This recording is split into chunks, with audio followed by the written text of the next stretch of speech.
মাঠে যেতে হবে, বইটা নিয়ে যেতে হবে। আকাশের যে অবস্থা, মেঘলা মেঘলা অবস্থা, বইটুকটা আজকে না নিরেলি পানি বাইতে যাবেন। ছেলে বড়টা কথা শোনে, কিন্তু ছোটটার কোনো পাত্তাই আমি পাচ্ছি না। ওর মনের ভাব কিছু বলবে বলবে, বলছে না। বড়টা তো আমার কথা ভালোই শোনে। দেখি দুইটার ডাকে নিয়ে দেখি পাটটুক নিয়ে তো আসি। না, ছেলে বড়টা ডাক দেওয়ার কথা তো ভুলেই গেছি, ডাকে নিয়ে আসি। একা একা রাতের কালে যৌবনের আখি খেতার তোলে, বাঙ্গি খেতে ফাটা বাঙ্গি তার।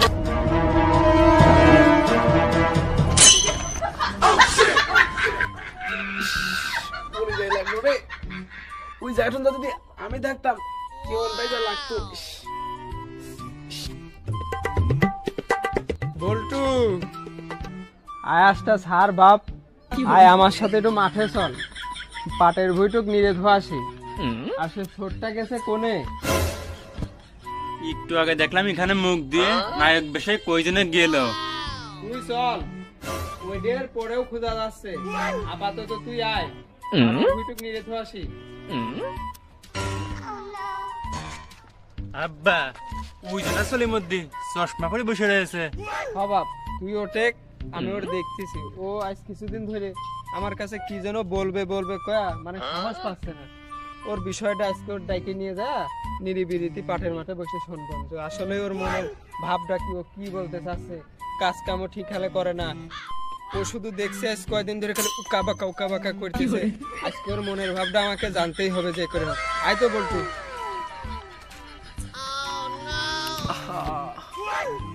কই যা এসে লাগলো, কিভাবে দেখলাম।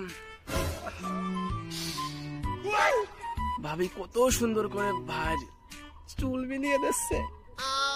এই সেম জিনিসটা যদি আমার সাথে ঘটতো কত সুন্দর না লাগতো। আমি যৌবনে লয়া পড়ছি, আমি ভীষণ চশমাটা খোলো, ওঠো, আমার সাথে চলো, মাঠে চলো। আজকে তোমার মনের ভাব সবকিছু আমি আজ খুলে শুনবো। ছলিমদ্দি ওঠো, কাম হিয়ার, ছলিমদ্দি কাম হিয়ার। আব্বা কি যেন বললো, আমার মনের কথা শুনতে চাইলো।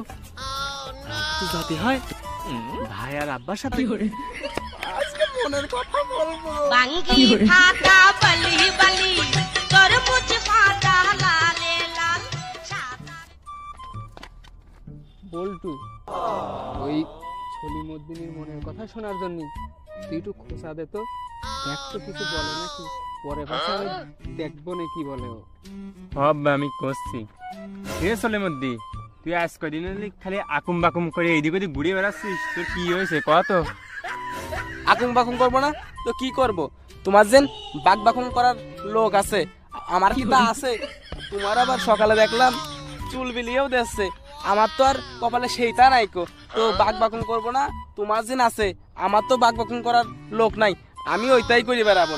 আবার তোর যেন জামা কাপড় পর্যন্ত হুইল পাউডার দিয়ে খাইছি দেয়, আমার তো সে লোক নাই কো। তোর আবার রাত্রে মালিশও করে দেয়, আমার তো আর সেই কপাল নাই। আব্বার আমি কত আকুম বাকুম করে বোঝানোর চেষ্টা করলাম, আব্বা কি একটু বোঝে না আমার আকুম বাকুম। এরে আকুম বাকুম আমি বসবো কি করে? ছাগলের ডাকালি বোঝা যায় যে ছাগলের পাঠার কাছে নেওয়া লাগবে। তো তোর কি করে আমি বসবো যে তোর ডাক এসেছে, ঘরে লোক লাগবে? তো বলতে পারতি যে আব্বা আমার ঘরে লোক লাগবে, আমার আর একা ঘুম হয় না, এ কথা বললেও তো হয়। আকুম বাকুম করে এভাবে ঘরের একোনা ওকোনা তোর ভাই ভাবি কি করে সেইগুলো দেখে ফেললে কি হবে? এতে আরো তোর ইজ্জত যাবে, ইজ্জত। বা ও কি কয় দেখছো? তোমার বৌমা মাথা বিলে দেয়, ও সেই কথাও করছে, যে কোনো একটা ব্যবস্থা তাড়াতাড়ি করে দাও। হ, ওর ব্যবস্থা ঈশ্বর আমি এটা করিয়ে দেবো। আমার কাছে একটা মেয়ে আছে, ও তো আর কোনো কিছু পারে না, কোনো কিছু করেও না। জাতীয় ঘরের মেয়ে তো আর ও আনিয়ে দিতে পারবো না। ওর কাছে শুনবো যে ওই মেয়ে বিয়ে করবে নাকি। যদি করে তাহলে আজকে ওর নিয়েই আজকে যাবো, আর সন্ধ্যার ভিতরেই ওকে আমি কবুল খাতায় নাম লিখিয়ে দেবো। আমি সলিমদ্দি, তুই যেহেতু আকুম বাকুম করে বেড়াচ্ছিস, তোর আমি আজকে একটা কাঁধে ঝুলা উঠিয়ে দেবো।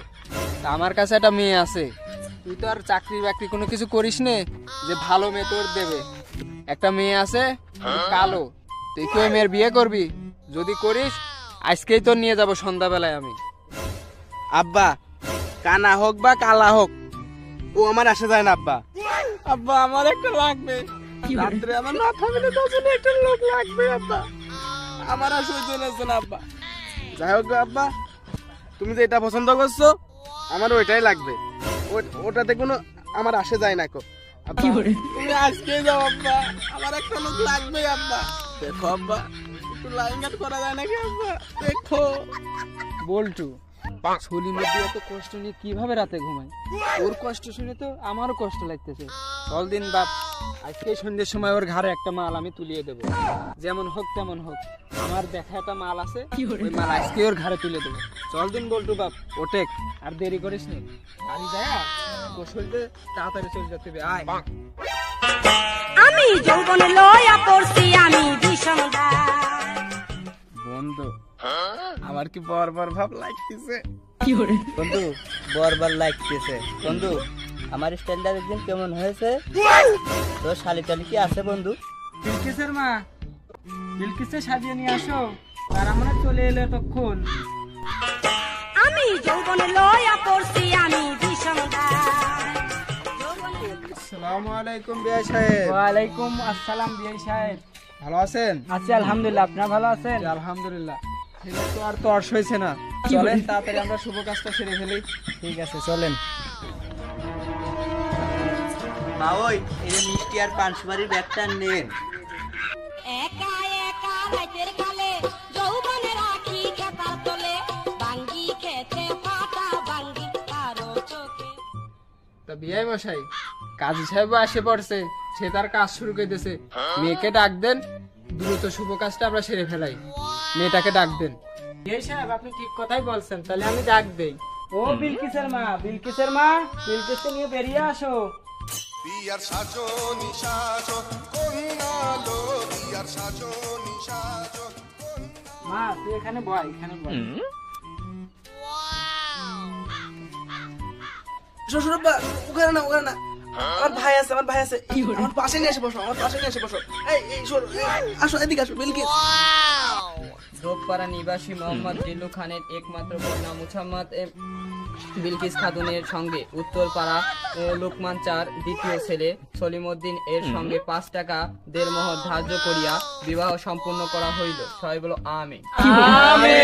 মা তুমি কি এই বিয়েতে রাজি? রাজি থাকলে বলো কবুল। কবুল। বাবা তুমি কি এই বিয়েতে রাজি? রাজি থাকলে কবুল বলো। জি কাজী সাহেব আমি রাজি, কবুল। বিআই সাহেব, বিয়ে তো সম্পূর্ণ হয়ে গেল, তা মেয়ে জামার হাতে হাতে হাত রেখে দেন, তাহলে আমরা এখন চলে যাই। বাবা আমার মেয়েটা খুব আদরের, তোমার হাতে তুলে দিলাম, তুমি তাকে দেখে শুনে রাখো।